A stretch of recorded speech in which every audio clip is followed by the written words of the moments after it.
Hey guys, how are we doing? So today we're going to be looking at a few different things, not just at crypto, but I'm going to try and paint a picture as to why I think crypto could be about to move up. We're going to look at gold to start with. I'm not going to waste any time, try and keep this short and sweet. Gold to start with. Gold has been basically holding this level here, 2,278, and then obviously slightly higher lows. Basically consolidating while the RSI has cooled off.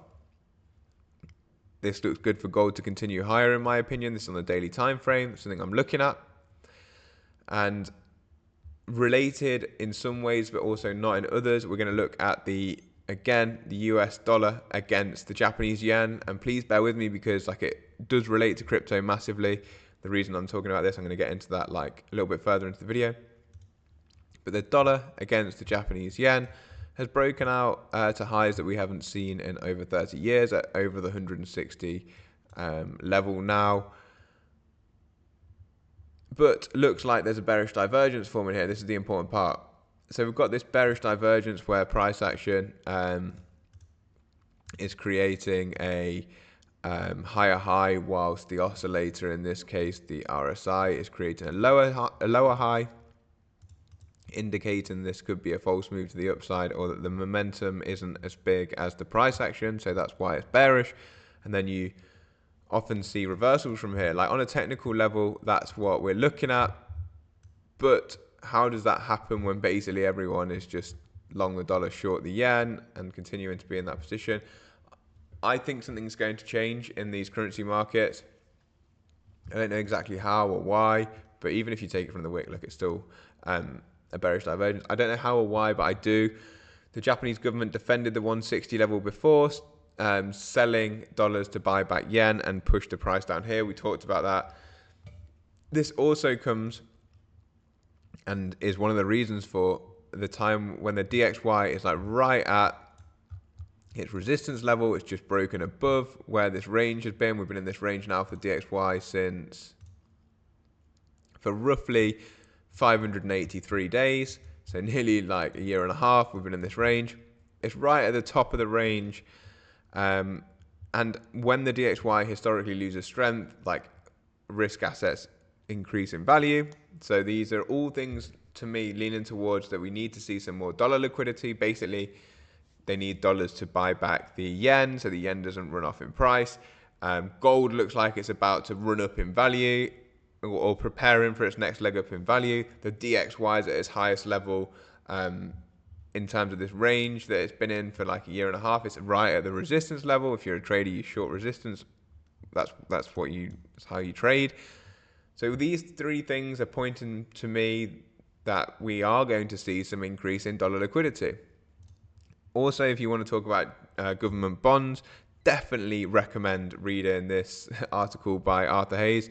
Shikata Ganai, I don't know how you say it, but read this. It's talking about government bonds, specifically from Japanese commercial banks, Norichin Bank, to sell 63 billion of US and European bonds, and why they want to do that.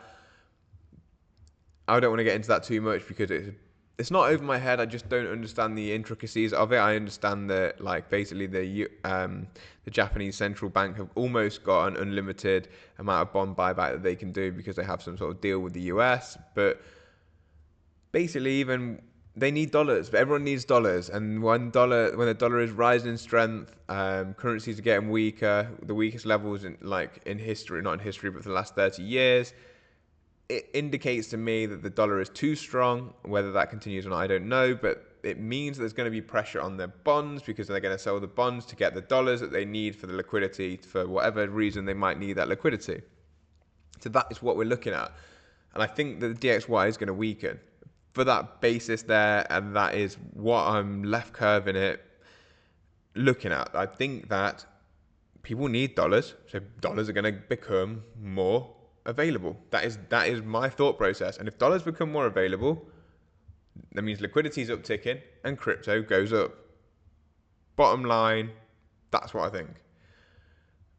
Crypto specifically that looks pretty good, and I haven't talked about it for a while. Ethereum, we held this range. We haven't had daily closes below this range here. Even today, we're closing above that. RSI's cooled off the levels it's previously cooled off to before a big pump. Ethereum looks good. I've been looking at XRP. XRP is still holding the bottom of its range.